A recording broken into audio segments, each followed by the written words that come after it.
অন্যনাই পিন্ধিবলৈ ইমান বস্ত্ৰ নাছিল, কোনো থাকিবলৈ কোঠা নাই তেওঁলোকৰ।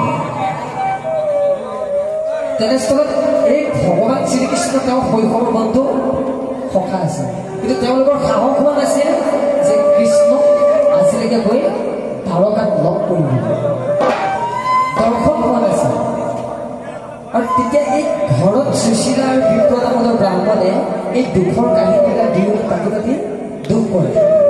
সুশীলাই বিপ্ৰদামোদক কৈছে যে আমি ইমান দুখ মনেৰে ইয়াত বাস কৰি আছো, কেলে তোমাৰ এই সখা আছে নহয় কৃষ্ণ শৈশৱৰ বন্ধু, তেওঁক এবাৰ হ'লেও কৈ চাবাচোন, কিজানি আমাৰ পৰিয়ালটোৱে অকণমান চকু মেলি চাই এবাৰ।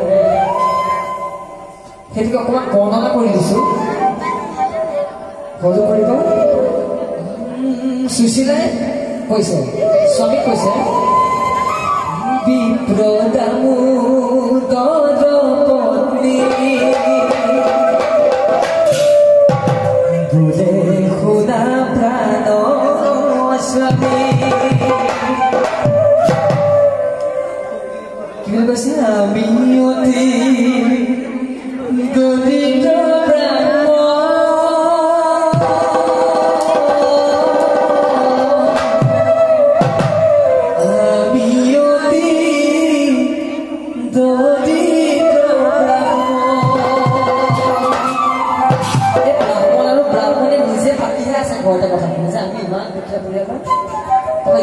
কৈছে, ঘৰে ঘৰে ভিক্ষা মাগি কটাই আছো দিন ৰাতি, ঘৰে ঘৰে ভিক্ষা মাগি কটাই আছো দিন ৰাতি। পিন্ধিবলৈ এমুঠি অন্য নাই, খাবলৈ এমুঠি অন্য নাই, পিন্ধিবলৈ গাত বস্তু নাই। অন্ন বস্ত্র ভুঞ্জি নির্যাত ও স্বামী, অন্ন বস্ত্র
স্বামীক যে কৈ আছে কাহিনীটো, তেতিয়া স্বামীয়ে কৈছে যে প্ৰিয়ে, তুমি মোক দ্বাৰকালৈ শৈশৱৰ সখা কৃষ্ণৰ ওচৰলৈ যাবলৈ কৈছা হয়, কিন্তু মই সুধা হাতে কেনেকৈ যাম শৈশৱৰ সখা আছে। আমাৰ এটা দৰাচলতে আমাৰ সমাজত এটা নীতি নিয়ম নাই জানো, এই মিতি কুটুমৰ ঘৰলৈ গ'লে বিভিন্ন প্ৰকাৰে লাড়ু পিঠা জলপান কিবা এটা লৈ যোৱা আছেনে। সেইটোকে ব্ৰাহ্মণে কৈছে যে তুমি সখা ওচৰলৈ যাবলৈ কৈছা দ্বাৰকালৈ, তেওঁৰ ওচৰলৈ মই সুধা হাতে কেনেকৈ যাম, আৰু কেনেকৈ যামতো কি বুলি বৰ্ণনা কৰিছে, বামনীৰ বাক্য শুনি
Rosa